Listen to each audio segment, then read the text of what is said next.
네, 엊그제 열린 영수회담에서 윤석열 대통령이 이태원 특별법에 대해서 부정적 입장을 피력했다라는 소식이 전해진 바 있는데요. 자, 12구 이태원 참사 유가족 협의회 이정민 운영위원장 연결해서 유족들의 입장 들어보도록 하겠습니다. 나와 계시죠? 네, 안녕하세요. 이정민입니다. 네, 영수회담 열리기 전에 어떻게 좀 그 기대를 좀 하셨었어요? 예, 영수회담에서 이재명 더불어민주당 대표와 또 윤석열 대통령께서 이태원 특별법에 관해 좀 진솔하게 논의하고 공감해 주길 바라는 마음이었고, 예. 또 그 결과로 본회의에서 제 표결로 통과될 수 있기를 간절히 바라는 마음으로 지켜봤습니다. 네. 근데 아무튼 이 자리에서 윤석열 대통령이 민간조사위원회가 영장 청구권을 갖는 등 법리적 문제는 해소하고 논의했으면 좋겠다 이런 입장을 내놨다라는 건데 어떻게 받아들이세요? 네네. 현재 저희가 이제 최종 수정된 법안에는 특조위가 관할 검사에게 이제 압수 또는 수색 영장이 필요하다고 의뢰할 수 있는 조항이 있습니다. 네. 당연히 특조위가 법원에 영장을 직접 청구할 수는 없습니다. 영장 청구 권한은 우리나라에서 오직 검사만 독점적으로 갖는 권한이라고 알고 있거든요. 예. 우리 특별법 초안에도 특조위가 영장 청구권을 행사할 수 있다는 그런 조항은 담긴 적조차 없습니다. 영장 청구를 의뢰할 수 있다는 특별법 조항은 세월호와 가습기 피해 조사를 위해 만든 사회적 참사위원회법에도 있고, 예. 현재 활동 중인 5.18 진상규명위원회법에도 있는 조항이기 때문에 대통령께서 이를 문제 삼으실 줄은 저희는 생각도 못했습니다. 그러면 이걸 좀 예. 관련 내용을 모르고 이런 발언을 한 거라고 봐야 되는 겁니까? 어떻게 이해를 해야 되는 걸까요, 그러면? 그러니까 대통령께서 이게 검사가 영장 청구를 한다 해도 법원이 영장 발부를 안 할 수도 있기 때문에 결국 대통령께서 언급하셨다는 법리적 문제는 검찰과 법원이 독자적으로 하게 되는 겁니다. 그렇죠. 정부와 여당에서 반복적으로 법리적 문제가 있다고 계속해서 그렇게 이야기하는데 참 당혹스럽습니다. 저희들은. 그러니까 지금 그 법안의 실제 내용은 조사위에서 영장 청구를 의뢰하면 검찰이 영장을 청구할지 말지를 검토한다 이런 거잖아요. 간단히 이야기. 네, 맞습니다. 그런 이야기죠. 그럼 그래서 이게, 저희가 직접적으로 할 수 있는 권한은 없습니다. 그러니까 이게 법리적 문제가 없는 거잖아요. 그러면. 그렇죠. 법리적 문제가 전혀 없는 겁니다. 네. 또 하나 윤석열 대통령이 또 이 참사 피해자와 유족들에 대한 지원과 더불어 참사의 조사와 재발 방책 등에 공감을 표했다.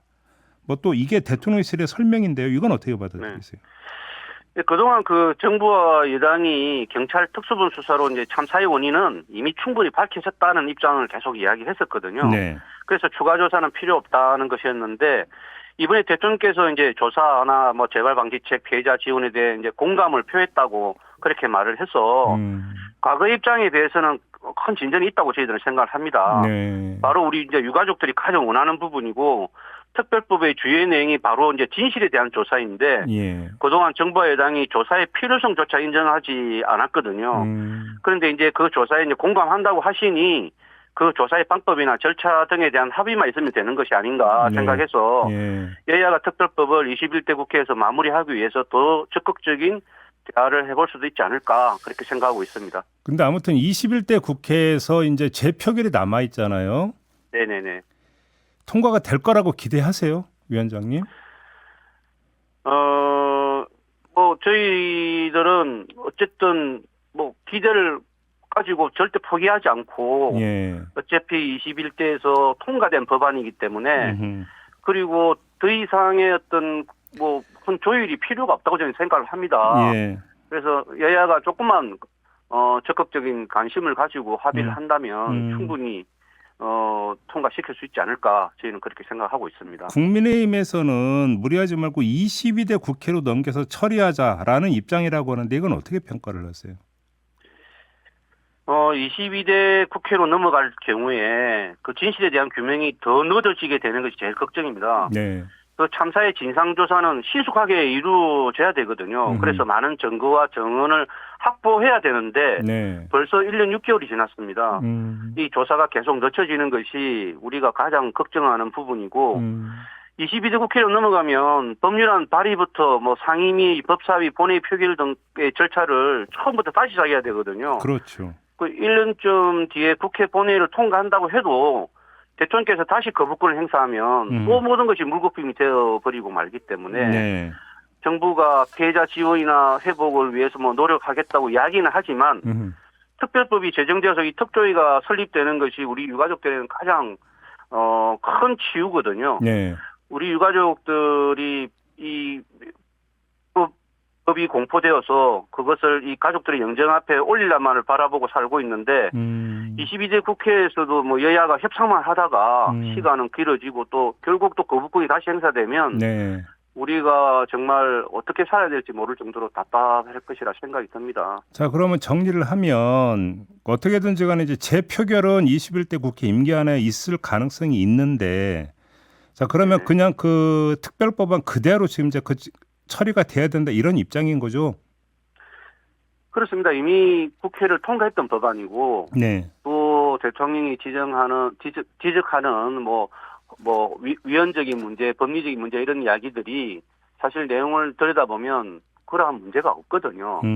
그렇기 때문에 실질적으로 반대해야 될 이유가 없다고 생각을 합니다. 네네. 그래서 좀 더 전향적인 자세로 이 법을 좀 들여다봐야 되지 않겠나 저희는 그렇게 기대를 하고 있습니다. 하나만 더 여쭤볼게요. 윤석열 대통령이 그 지금 민형사 재판 진행되고 있는 거 있잖아요. 네네네네. 관련해서 1차 판결에 대해 유가족이 동의하면 국가는 더 이상 항소하지 않을 생각까지 고려하고 있다. 이런 입장을 내놨다고 하는데 이건 어떻게 받아들이세요? 우선 우리 유가협이 나서서 청구한 민사소송은 아직 없다는 것을 저희가 정확하게 좀 밝히고 싶고요. 네. 현재 진행 중인 그 용산구청장이나 또 용산경찰서장의 1심 재판의 결과가 어떻게 나올지는 모르겠지만 그 법원에서 참사 책임자들의 잘못이 밝혀지고 그에 합당한 책임이 지워진다면 우리 유가족들도 수긍을 하지 않겠습니까? 네. 그렇다면 정부가 159명의 이제 희생자를 낸 참사에 대한 책임을 인정하고 항소하지 않는 것이 뭐 정부의 책임을 다하는 길이라고 저희는 생각을 합니다. 네. 하지만 그 책임을 지게 되는 개인들이 과연 그런 정부의 입장에 동의할지는 미지수라고 생각을 합니다. 그래요.